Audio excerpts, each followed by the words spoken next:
유니티로 게임을 만들다 보면 자연스럽게 리스트와 배열 두 가지를 번갈아 쓰게 됩니다. 그런데 이 둘을 별 생각 없이 선택하다가 나중에 프레임이 뚝뚝 끌리는 경험을 하는 신입 개발자들이 많습니다. 이번 영상에서는 리스트와 배열이 내부에서 어떻게 다르게 동작하는지 IL 수준까지 뜯어보고 언제 무엇을 선택해야 하는지 명확한 기준을 잡아드립니다.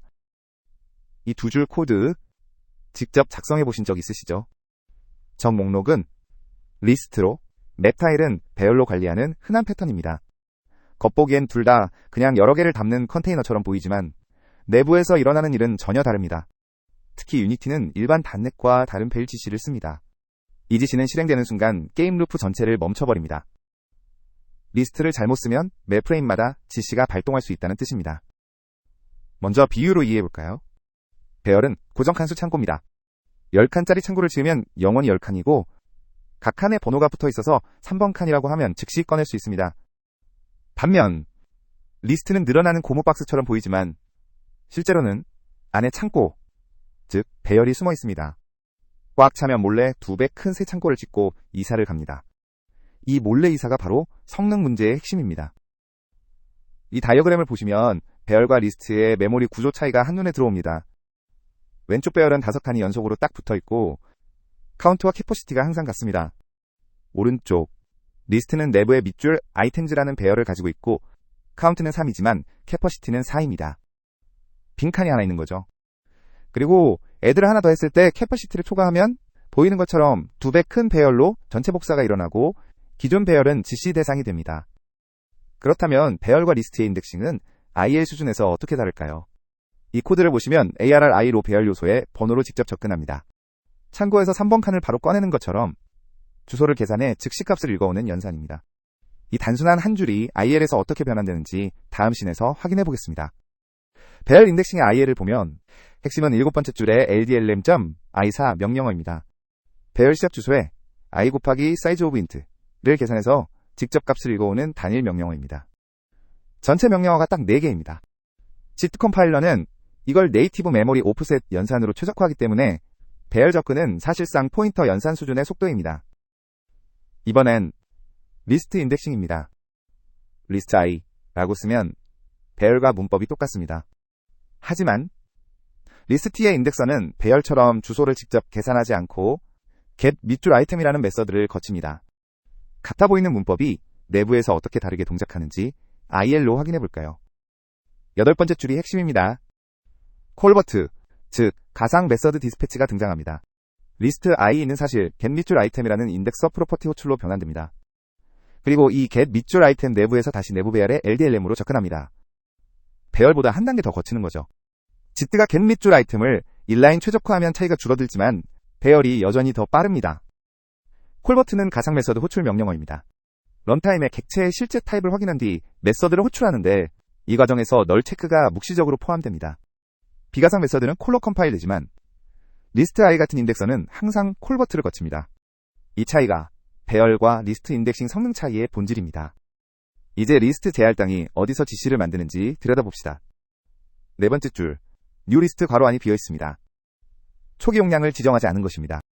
6번째 줄에서 애들을 반복하면 내부 배열이 꽉 찰 때마다 4에서 8로 8에서 16으로 2배씩 재할당됩니다. 이때마다 이전 배열이 지시 대상이 되고 유니티 배열 지시가 발동하면 그 순간 프레임이 끊깁니다. IL을 보면 2번째 줄에서 인수 없는 생성자를 호출하고 있습니다. 초기 캐퍼시티가 0이거나 버전에 따라 삽니다. 그리고 루프 내부에서 애들을 콜버트로 호출하는데 이 애드 내부에서 캐퍼시티가 추가될 때마다 새 배열을 할당하고 기존 데이터를 복사하는 작업이 발생합니다. 코드 한 줄이지만 내부에서는 상당히 무거운 작업이 숨어 있는 거죠. 해결책은 간단합니다. 4번째 줄처럼 new 리스트 괄호 안에 카운트를 넣어주는 것입니다. 이렇게 하면 내부 배열이 처음부터 카운트 크기로 미리 할당됩니다. 6번째 줄의 애드는 이미 확보된 공간 안에서 실행되므로 재할당이 전혀 발생하지 않습니다. IL 한 줄의 차이가 성능을 바꿉니다.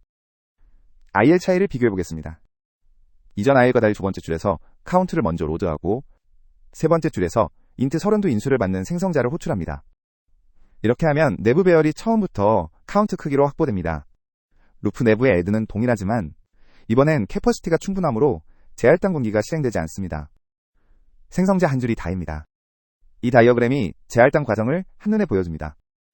위쪽 흐름을 보시면 처음 애드 한 번의 캐퍼시티가 0에서 4로 재할당, 그리고 다섯 번째 애드에서 4에서 8로 또 재할당됩니다.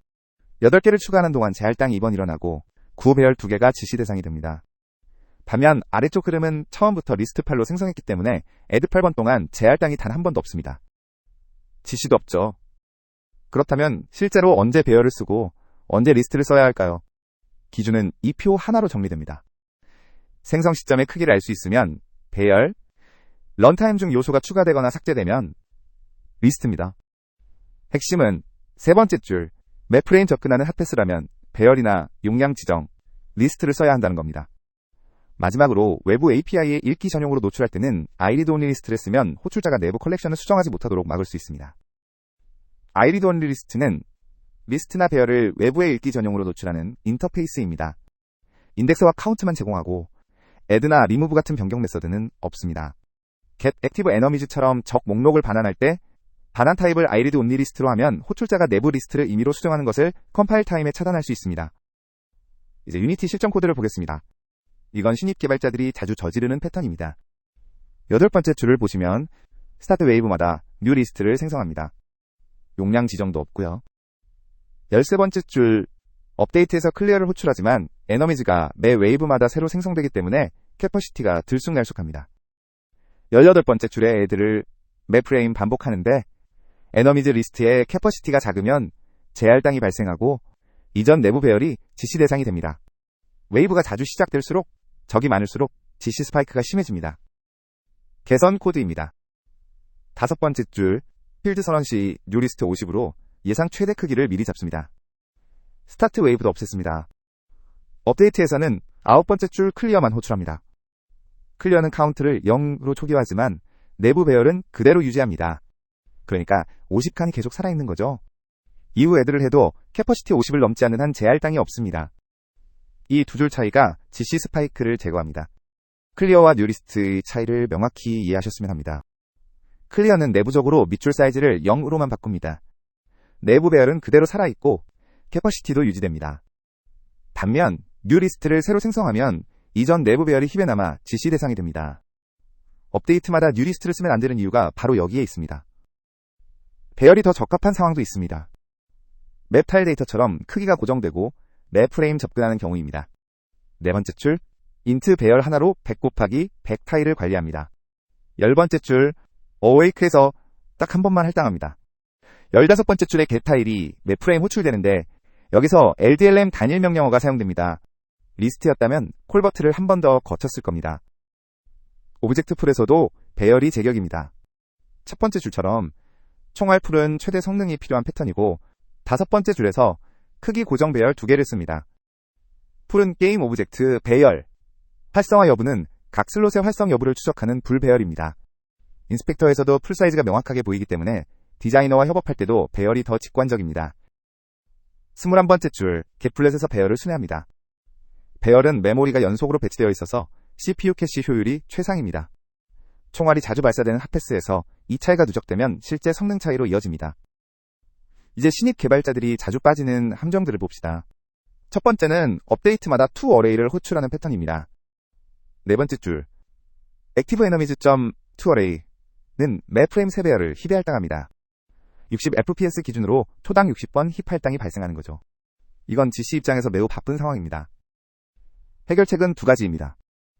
방법 1은 5번째 줄처럼 리스트를 iRead only 리스트로 직접 전달하는 것입니다.